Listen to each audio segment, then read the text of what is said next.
Muchas gracias, Diego, por la oración, porque nos recordaste de que en el Calvario está nuestro refugio y nuestra salvación. Gracias a Dios por la posibilidad que nos da de estar juntos esta mañana en su casa para alabar el nombre del Señor, para participar en lo que ya hemos hecho, orando por motivos específicos, alabando a Dios, escuchando alabanzas, participando en la adoración también a partir de los diezmos y las ofrendas. A veces lo hacemos en forma tan rutinaria que nos olvidamos de la trascendencia de cada uno de esos momentos y de lo que eso puede significar en nuestra vida si lo hacemos realmente con conciencia.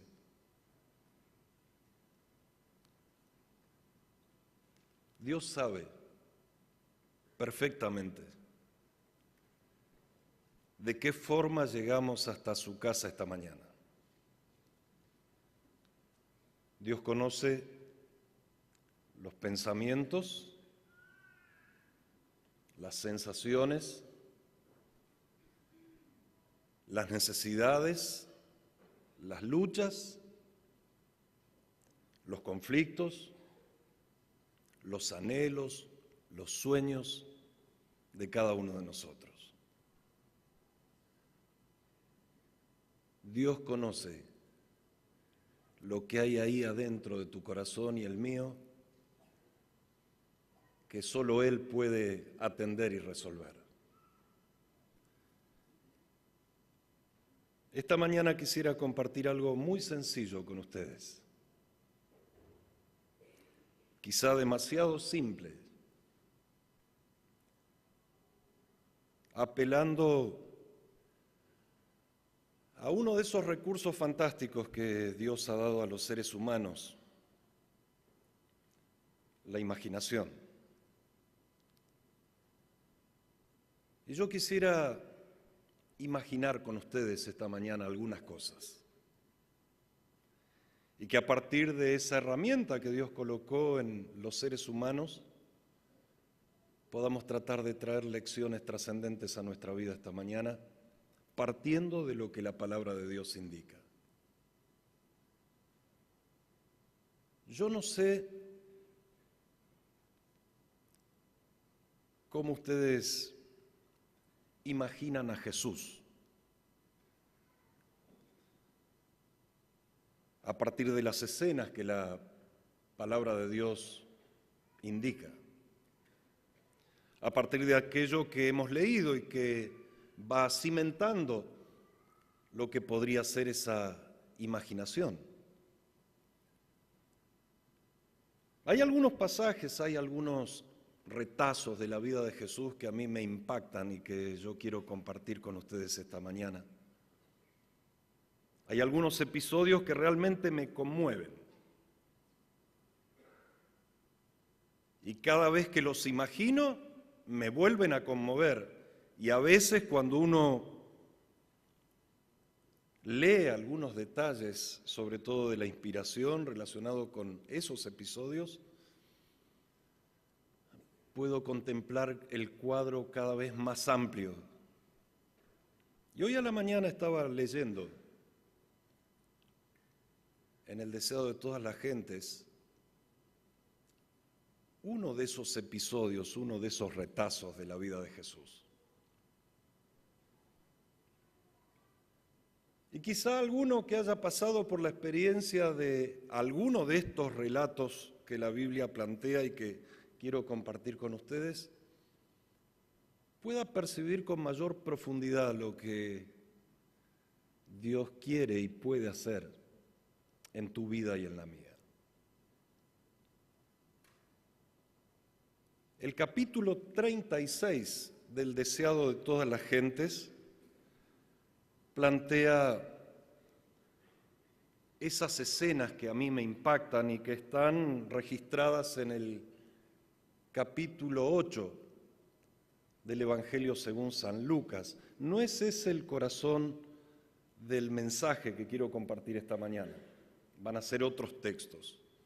Pero en San Lucas 8 aparece el relato bíblico que comenta Elena de White en el capítulo 36 del Deseado de todas las gentes. Venía la barca y la multitud estaba esperando, gozosa. Así relata la Escritura y Elena de White lo plantea. Había gozo en la multitud que esperaba en la playa. Jesús venía de liberar al Gadareno. Y ahí en la orilla, la multitud. Como muchas veces, como casi todas las veces, como siempre, intentando estar lo más cerca de Jesús posible. Con diversas motivaciones, la multitud estaba allí, atenta, esperando. La barca llega. El gozo, la algarabía se manifiesta. Pero hay un padre que con desesperación espera. Y yo me lo imagino a Jairo, y quizá algún padre que haya tenido algún hijo gravemente enfermo, entienda lo que pudo haber sentido Jairo en ese momento. Pisa la orilla, el maestro, y Jairo le hace un tacle a Jesús. Se echa a los pies. Lo inmoviliza y le dice: Señor, tengo urgencia de que vengas a mi casa. Urgencia. Mi hija se está muriendo. Yo no sé si hay un papá, una mamá en esta mañana que haya vivido la experiencia de tener a un hijo cerca de la muerte. Quizás sí, quizás no. Pero si acaso hay alguien entre los presentes que ha tenido un hijo al borde de la muerte, entienda mejor a Jairo.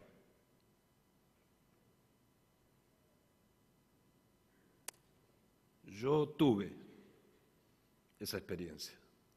Y un padre, una madre, que ve a su hijo en esa instancia del umbral de la muerte, es capaz de hacer cualquier cosa. Y ojalá pudiese cambiar la escena y el padre o la madre ocupar el lugar de sufrimiento que está padeciendo el hijo. Jairo estaba ahí. Señor, es urgente. Elena de White relata cómo Jesús accede al pedido de Jairo.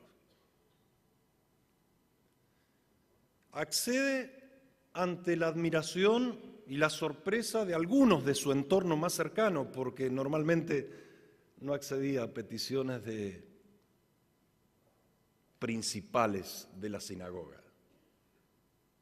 Porque Jairo era eso, un anciano de la iglesia.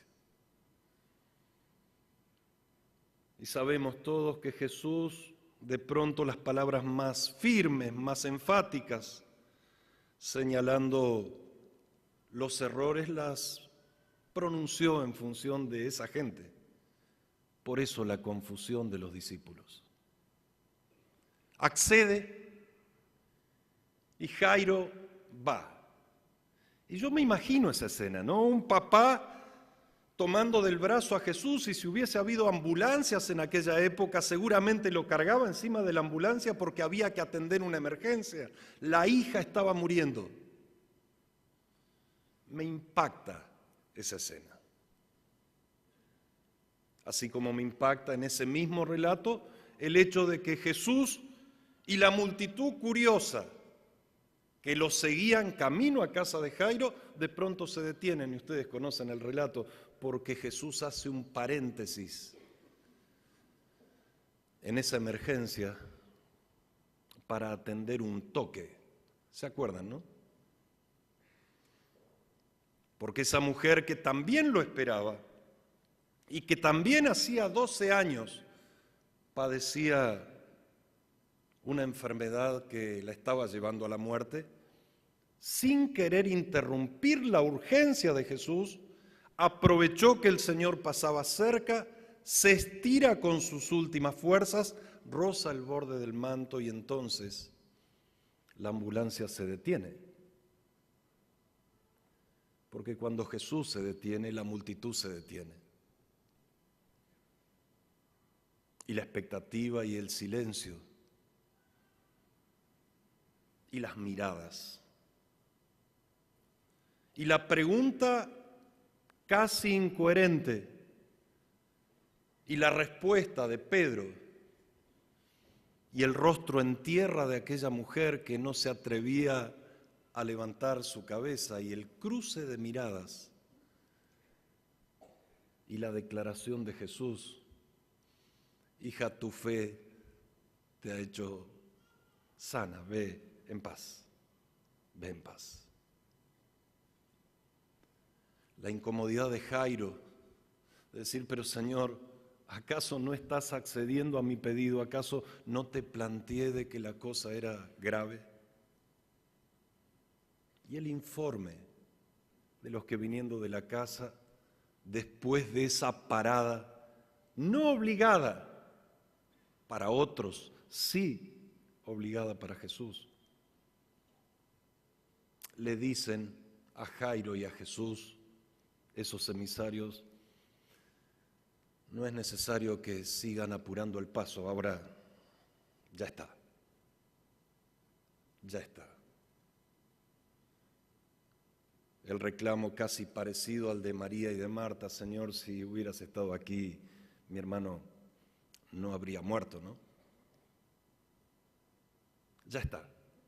Y la llegada a esa casa, las plañideras y el alboroto en la casa de Jairo, que anunciaban aquello que ya había sido comunicado por los emisarios, la niña muerta. Y el milagro que todos conocemos. Me impacta ese episodio y para mí es uno de los favoritos a la hora de imaginar a Jesús.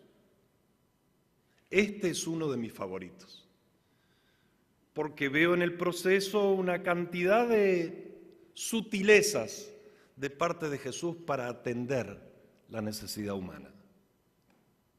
Hay otros tantos retazos, ¿no? Pero quise compartir este porque a la hora de imaginar a Jesús, lo imagino como un remanso de paz,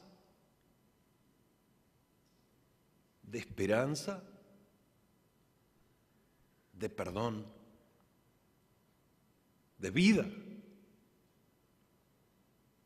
Así me lo imagino. Un remanso de paz, de esperanza y de perdón. ¿Cuánto daríamos por estar al lado de Él si Él estuviese acá en este momento, no? ¿Cuántos codazos entre nosotros para ver quién llega primero? ¿Para ver quién le hace el tacle primero? ¿O acaso no hay alguien que esté necesitando hoy aquí con urgencia la presencia y la intervención de Jesús? ¿Habrá alguien que esté necesitado de esa urgencia? Así lo imagino. Pero saben, no quiero compartir esto esta mañana con ustedes, este retazo de la vida de Jesús. Hace un tiempo estoy imaginándolo de otra manera. Y a partir de algunos episodios de la Escritura que lo muestran en otra actitud. Y sinceramente, no me resulta fácil imaginarlo en esa actitud a partir de la cual lo quiero compartir.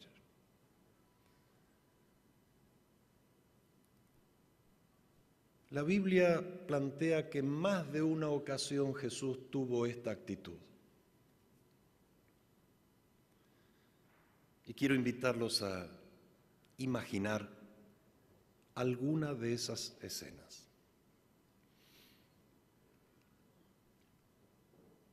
No sé qué impresión causa en ustedes la palabra grito, grito.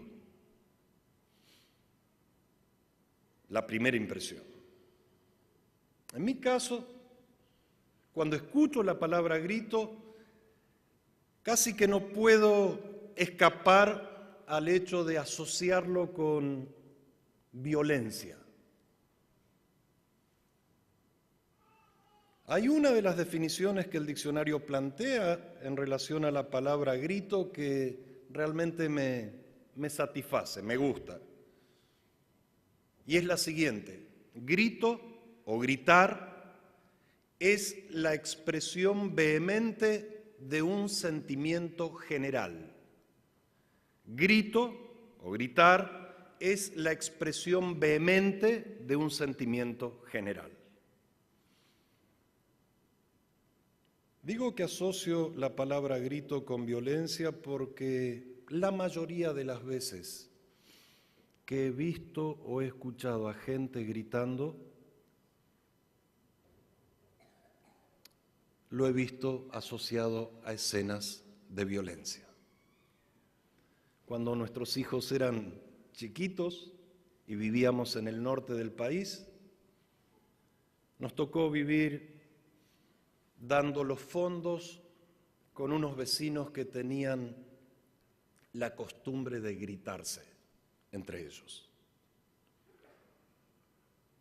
Y cuando empezaban esas sesiones de grito, realmente nosotros no sabíamos qué hacer al principio. Los dos eran pequeños, así que corríamos hasta la pieza donde ellos estaban o en el lugar en donde los encontrase la sesión de gritos de los vecinos del fondo y tratábamos de taparles los oídos y de llevarlos a una habitación en donde le poníamos música o algún otro tipo de entretenimiento para que no escuchen las barbaridades que los vecinos se gritaban.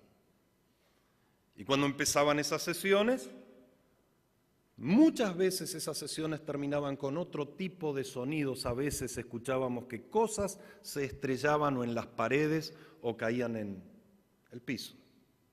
En algunas ocasiones, esas sesiones de gritos terminaban con la intervención policial. Sentíamos que el patrullero, por intervención de algún vecino que llamaba, llegaba allí y trataba de poner calma a esos vecinos. Padres entre padres, padres contra hijos, hijos entre hijos. Los peores insultos, a viva voz, como para que todos se enteren, provenían de esos vecinos del fondo. Horrible. Yo no sé si ustedes escucharon alguna vez a algún vecino. Aquí en la villa la gente no grita, ¿no? No debe ser aquí. Capaz en otro lado habrán escuchado alguna expresión así, expresión con vehemencia de un sentimiento general. Y no estoy hablando de la expresión vehemente de los chicos que jugaron al vóley el fin de semana y que por allí expresaban su algarabía o su bronca.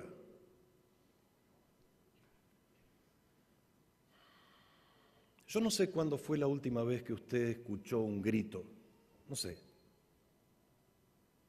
Trate de recordarlo. Yo lo escuché al último que recuerdo en la ciudad de Rosario hace algunos pocos días atrás. Un transeúnte expresando con vehemencia un sentimiento general a un automovilista. No me pidan que reproduzca el grito del transeúnte. Se lo gritó más de media cuadra porque mientras él seguía caminando por Boulevard Oroño y el conductor seguía en su vehículo al lado, le seguía gritando. Yo venía manejando atrás. Y si no escuchabas con los oídos, podías leer en los labios lo que la persona le estaba diciendo al conductor. Esa fue una de las últimas veces que escuché a una persona gritar con vehemencia. Por eso digo, lo asocio normalmente con violencia. Yo no sé cuándo fue la última vez que usted gritó, si es que lo recuerda. Algunos quizá nunca han expresado de esa forma un sentimiento. Y algunos de pronto tienen que hacer mucha memoria para recordar cuándo fue la última vez. Yo no tengo que hacer tanta memoria, porque no hace tanto que grité con vehemencia. Y no fue lejos de acá. Fue en Victoria. Aquí, a unos pocos kilómetros. Ahí fue donde grité la última vez. Y grité con ganas. Yo no sé si está aquí el pastor Carl Boscam,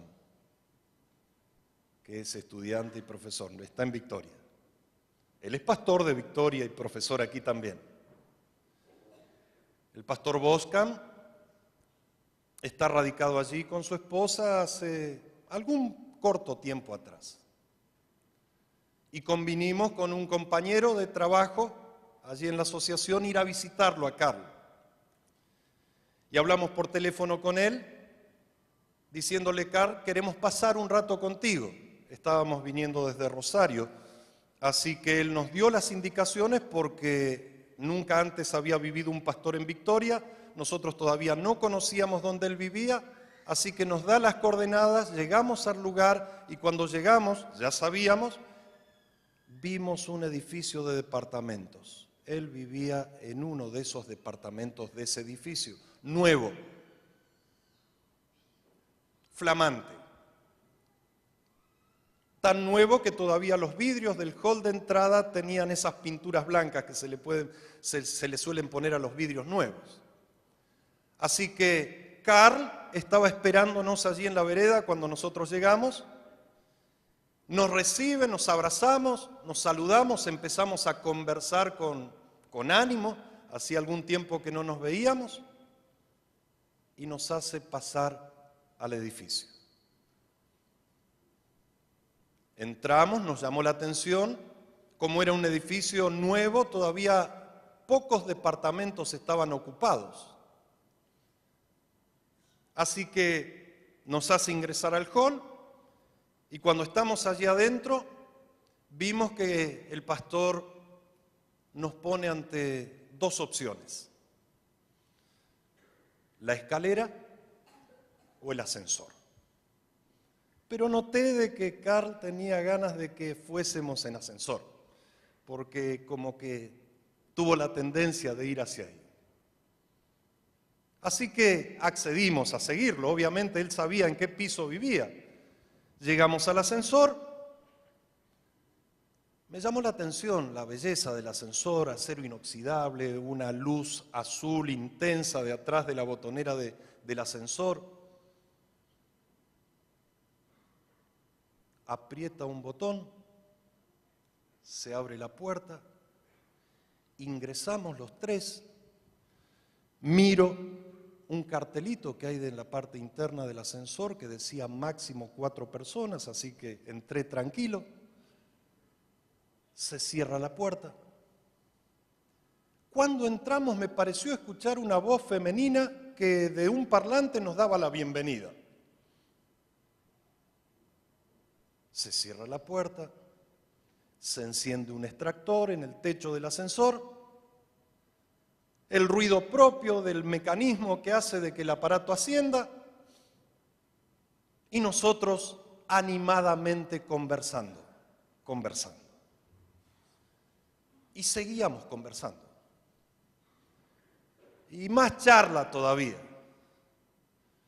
Y animados y contentos, pero de repente la charla empezó a menguar, porque a la altura de los acontecimientos o tendríamos que estar en el departamento o entrando en la estratosfera, porque ya habíamos hablado bastante. Carl va hacia la botonera interna del ascensor y ahí sí yo estiro el ojo, ¿no? Porque antes no miré qué es lo que apretó, ahora sí. Veo que aprieta un botón que tiene dos flechas en sentido contrario y una barra en el medio. Y aprieta una vez y dos veces y tres veces y nada. No hace ningún comentario. Nosotros tampoco. Miro a dónde va su dedo y su dedo se va hacia un botón que está en la parte superior que tiene dibujada una campanita y se prende a ese botón con ánimo y la chicharra andaba y empieza y se queja pero no pasaba nada. Otra vez el botón para que se abran las puertas. Se corta la luz.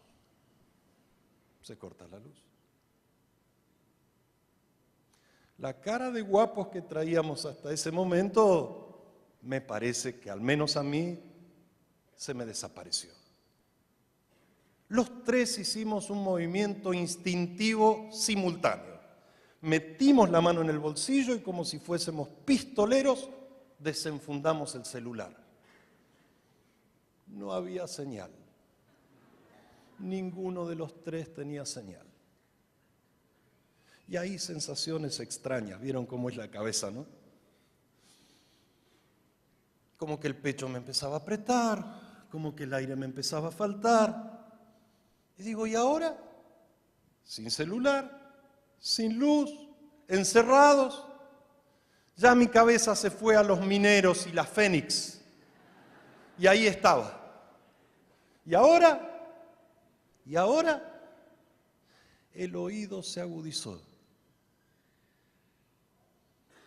Nadie escuchó la chicharra cuando pedimos que la alarma nos auxilie. Nadie vino en nuestro auxilio. Respiraba hondo. Pocos comentarios. Hasta que de repente escucho un murmullo a lo lejos. Y sin anestesia, tomo aire y pego un grito. ¡Auxilio! ¿Hay alguien ahí? ¿Me escuchan? Calculo que mis compañeros se habrán asustado con la vehemencia de mi sentimiento general. El ruido se diluyó, la gente se fue, nadie respondió nada. Los segundos parecían horas y otro murmullo, gracias a Dios. Era media mañana, pocos departamentos habitados. O era ahora o nunca y casi tomo carrera para gritar la segunda vez. Y si no me escuchaban, capaz que empezaba con otro tipo de reacciones. Por favor, estamos en el ascensor, auxilio. Y del otro lado, tranquilo, ya vamos, no se preocupen. Qué alivio. Al rato se enciende la luz, se vuelve a cortar, se vuelve a encender, se abren las puertas. estábamos en planta baja. No habíamos subido ni medio metro. Cuando salgo, leo la letra chica de ese cartel y ahí me di cuenta. Yo no sé si habrá sido esa razón, pero desde ese momento les confieso, hago esfuerzos, me cuesta, pero los tres que estábamos ahí adentro valíamos como 5, porque en la letra chica decía la cantidad de kilos. Y sacando rápidas cuentas, quizá el ascensor se quejó y no quiso por los energúmenos que estaban ahí adentro. Esa fue la última vez que grité con vehemencia. Sentía asfixia. Estaba encerrado, oscuro, sin salida. ¿Saben, hermanos? La Biblia dice que Jesús gritó. Y gritó con fuerzas, Gritó con vehemencia. Por eso les decía, me cuesta imaginarlo de esa manera. Pero la Biblia lo plantea con toda claridad y no una vez. Más de una vez. Varias veces Jesús gritó. Gritó alzando la voz sin medir la potencia. Gritó con el máximo del volumen. Gritó para expresar a todos los que pudiesen escuchar, para que escuchen. San Juan 7, versículos 37 y 38, relatan un momento previo a la cruz, 6 meses antes de la cruz y en el cierre de una semana de oración, la fiesta de los tabernáculos o de las cabañas, en donde la multitud estaba reunida allí en el templo, donde los sacerdotes estaban oficiando, donde el centro de atención en ese último y gran día de la fiesta era allí el altar. Era la fuente de oro, era la tinaja de oro, era el agua que estaba allí derramándose en esa tinaja. En ese momento de cierre, de clausura de esa semana de oración, la Biblia dice que Jesús se puso en pie. Él estaba mezclado entre la multitud, se puso en pie, no se aguantó más, se paró como un resorte y pega un grito rompiendo el protocolo y la reverencia. Detiene el culto, porque no puede él retener en su interior lo que siente, tiene que expresarlo porque él al leer corazones sabe quién está sediento. Y mientras participaban de un culto en donde se veía que el agua era el elemento principal que se estaba derramando en la fuente, Jesús se para y grita, si alguien tiene sed, venga a mí y beba. ¿Qué pasaría si alguien entra aquí, se levanta en este momento y pega un grito con vehemencia? ¿Qué pensaríamos? Ese último día de la fiesta Jesús se puso en pie y alzó la voz, dice la Escritura. Cuando Jesús no puede frenar un sentimiento que lo invade, lo expresa con gritos. San Mateo 27. Versículos 45 en adelante.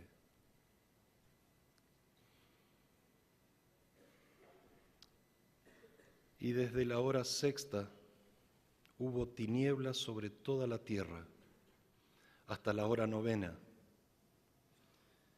Y cerca de la hora novena Jesús clamó a gran voz, diciendo, Elí, Elí, lama sabactani, esto es, Dios mío, ¿por qué me has desamparado? Cuando Diego oraba en relación a la cruz, yo imaginaba este momento. Jesús estaba colgado en el madero, Todos conocemos la escena. Desnudo.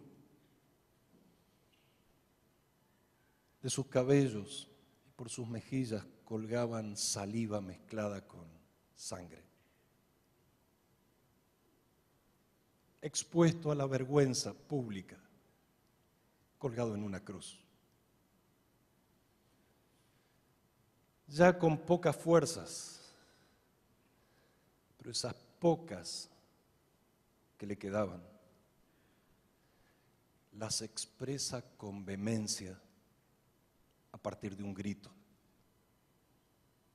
La Biblia dice que Jesús gritó, y el equivalente en el término original a este grito de Jesús es el que Pedro dio cuando se estaba hundiendo mientras caminaba sobre el agua. ¿A qué volumen creen que Pedro gritó pidiendo, Señor, sálvame, para competir con el rugido de la tormenta, el ruido de las olas? ¿Con qué potencia creen que Pedro gritó pidiendo auxilio? Con esa misma potencia, colgado en una cruz, Jesús pega un grito para que se escuche de lejos. Y mis hermanos, cuando Jesús grita, no es que este grito sea un reclamo al Padre. Este grito contiene tu precio y el mío. Él había decidido en el Getsemaní ya ir a la cruz y sabía lo que habría de pasar. Pero el haber cargado tus pecados y los míos, la culpa de tus pecados y los míos, y esa separación que Él vivió del Padre hizo de que Jesús no pudiese callar, y ahí colgado en la cruz pegase un grito diciendo, estoy separado del Padre. ¿Y sabés por qué? Por tus pecados. Por tus pecados. ¿Entendés cuánto valés? ¿Entendés? ¿Te das cuenta de que no puedo callar la separación de mi Padre? Ese es tu precio. Eso valés. ¿Cómo tengo que decírtelo? ¿Cómo tengo que decírtelo? A veces, hermanos, a veces el susurro no nos alcanza. A veces el susurro no nos alcanza. A veces el Señor tiene que sacudirnos con un grito. Y en la cruz Jesús gritó. Gritó con vehemencia. Me cuesta imaginarlo así, me cuesta. El versículo 50 dice lo siguiente. ¿Lo tienen? La Biblia dice así. Mas Jesús, habiendo otra vez clamado a gran voz, entregó el Espíritu. Y he aquí el velo del templo se rasgó en dos, de arriba abajo, y la tierra tembló, y las rocas se partieron, y se abrieron los sepulcros, y muchos cuerpos de santos que habían dormido se levantaron.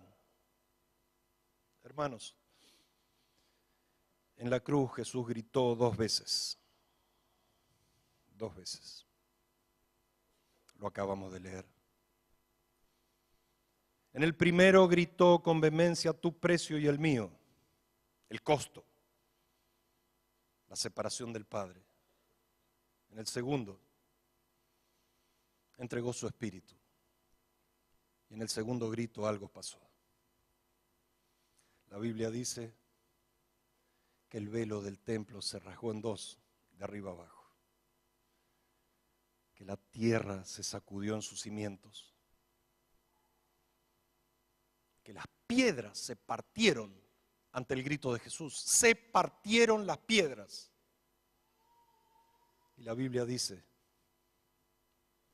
que los que habían muerto se levantaron de sus tumbas y que en el momento, allí en la madrugada del domingo de su resurrección, esos que se despertaron con el grito de Jesús se presentaron en la ciudad y anduvieron mostrándose a sus familiares en la ciudad. Ahora, ¿les da, hermanos, nos da para imaginar ese momento? ¿Nos da? Yo me imagino esa madrugada y yo me asomo y miro y me confundo. Hijo, abrime. Abrime. Soy tu madre.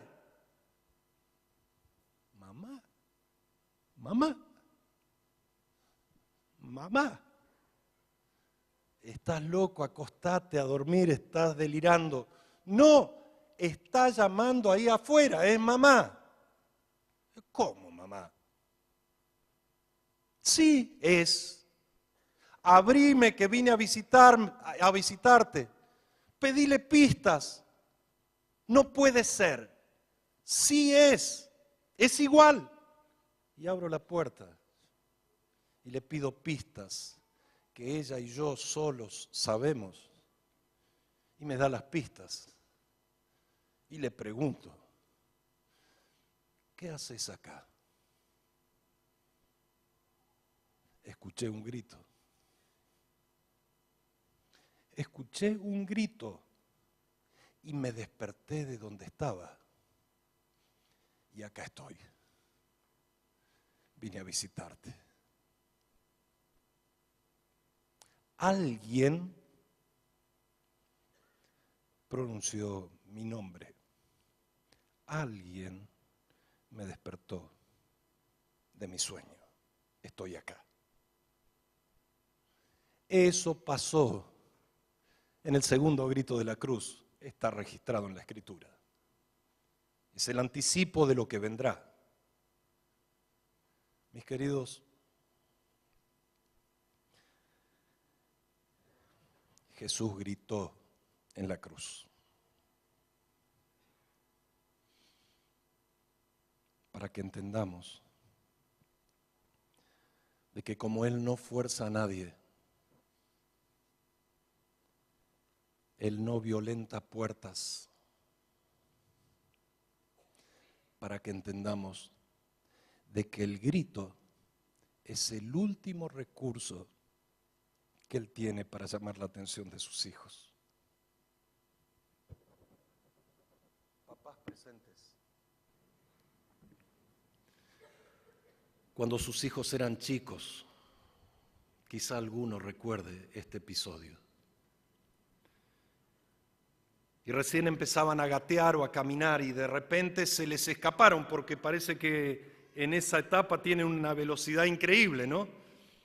Y allí cuando empezó a gatear y empezó a caminar y se te escapó del alcance de tus brazos, ¿te pasó alguna vez, papá o mamá, cuando tus hijos eran chicos, de que estaba por cruzar la calle y vos no te diste cuenta y entonces como no llegabas, recordá qué hiciste? Recordá qué hiciste. ¿Qué hiciste? Gritaste. ¿Por qué? Porque el grito paraliza, aunque sea por un instante. El grito hace que te detengas. El grito hace de que, aunque sea un instante, reflexiones o mires a ver de dónde provino el grito. Y cuando mirás y ves a tu padre ahí, quizá decidas no dar el próximo paso, porque el próximo paso podría significar tu muerte. Cuando Jesús grita, porque a veces el susurro no nos alcanza. Cuando Jesús grita para que entiendas de que en Él está la solución y el poder. Cuando Jesús grita para que te detengas y mires desde dónde te está gritando. ¿Saben? Jesús gritó desde la cruz. Pero la Biblia dice que también gritará desde la nube. Y es San Pablo el que lo declara en ese texto que todos conocemos, ¿no? Que el Señor mismo, con voz de mando, con voz de arcángel y con trompeta de Dios, descenderá del cielo. Y los muertos en Cristo resucitarán primero, y luego nosotros, los que vivimos, los que hayamos quedado, no precederemos a aquellos que durmieron, sino que seremos transformados y arrebatados juntamente con ellos para recibir al Señor en el aire, y así estaremos siempre con el Señor. Hermanos queridos, Jesús gritó y gritará. Y aunque tengo el grito de la cruz en la Escritura que me recuerda lo que Él pagó por mí, yo quiero escuchar el grito de la nube. Yo quiero escuchar el grito de la nube. El grito de victoria, el grito de triunfo, el grito de gozo, el grito de resurrección, el grito de transformación. Elena de White dice que cuando entremos en la ciudad gloriosa, un grito de admiración llenará los aires. Ese grito será tuyo y ese grito será mío. Ese será nuestro grito.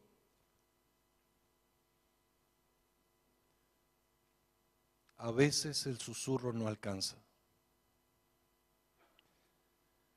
Dios estuvo susurrándole por mucho tiempo a Adolfo. Y Adolfo, por una razón u otra, postergó el correr a los brazos de aquel que le estaba gritando. Hace un rato conocí parte de la historia de Adolfo. Y el brillo de sus ojos y la alegría de su corazón planteaban el hecho de que allí hay un hijo que escuchó el grito y que corrió a los brazos. Hace un año, Adolfo sufrió la muerte de su esposa. A veces el grito es fuerte.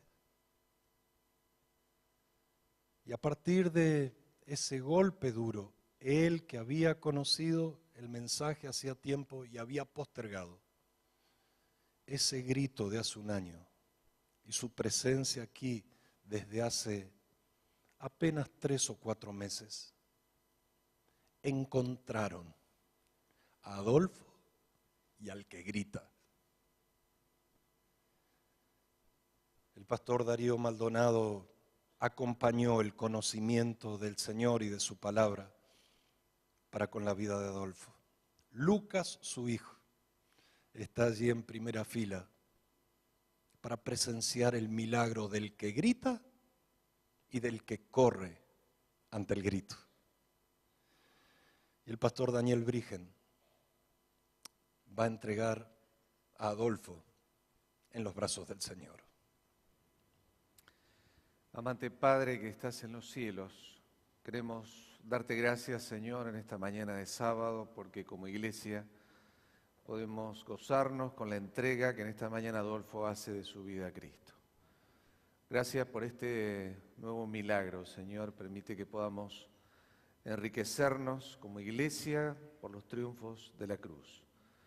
Quédate con nosotros este momento, Señor, te lo pedimos en el nombre de Jesús. Amén.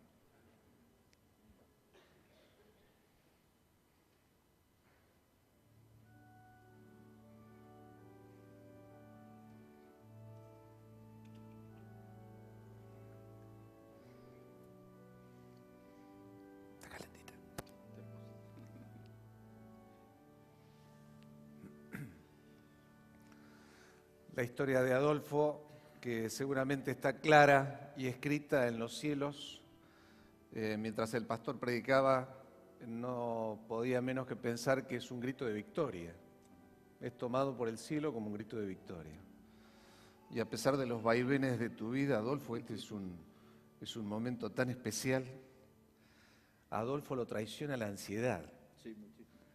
Si fuera por él, se bautiza a sí mismo, ¿no es cierto? Y este es un ejercicio, Adolfo, de dejar en las manos de Jesús toda tu vida. Ya no es un tema tuyo, es un tema del Señor. Y cuando el Señor nos lleva de la mano, tenemos que estar tranquilos y confiados porque Él sabe lo que es mejor para nosotros. Y lo entendió Adolfo, estudiando la palabra con Darío, y por eso, como ministro del Evangelio, ministro ordenado de la Iglesia Adventista, en esta mañana quiero compartir tu felicidad. Bueno, gracias. bautizándote en el nombre del Padre, del Hijo y del Espíritu Santo. Amén.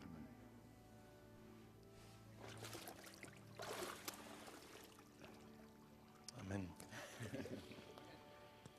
Hermanos, Dios utiliza distintos recursos para amplificar su voz.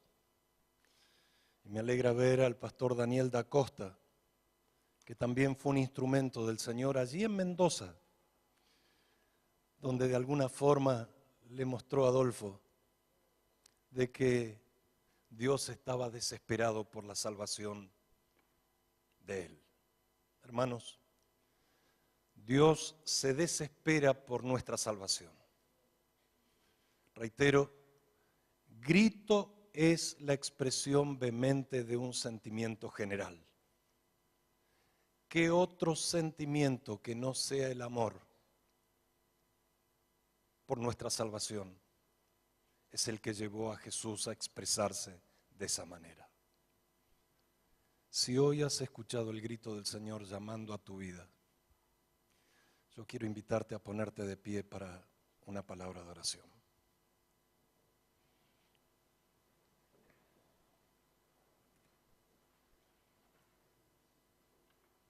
Gracias, Señor, por las formas extrañas que tienes para llegar al corazón de tus hijos. Gracias porque al hacerte uno como nosotros, te expresaste también con vehemencia como a veces nosotros solemos expresarnos. Porque los gritos que hiciste muy audibles cuando estuviste entre nosotros fueron gritos de salvación siempre, gritos de amor eterno, gritos de desesperación cuando nos ves que andamos en caminos que no son los tuyos. Gracias, Dios. Gracias porque eres Dios y porque te mostraste como uno de nosotros. Señor, gracias porque hoy alzaste la voz para que te mirásemos otra vez. Gracias porque tu voz nos hizo ver dónde estábamos o dónde estamos. Ayúdanos a correr hacia la cruz y a mirar la nube en el nombre de Jesús. Amén.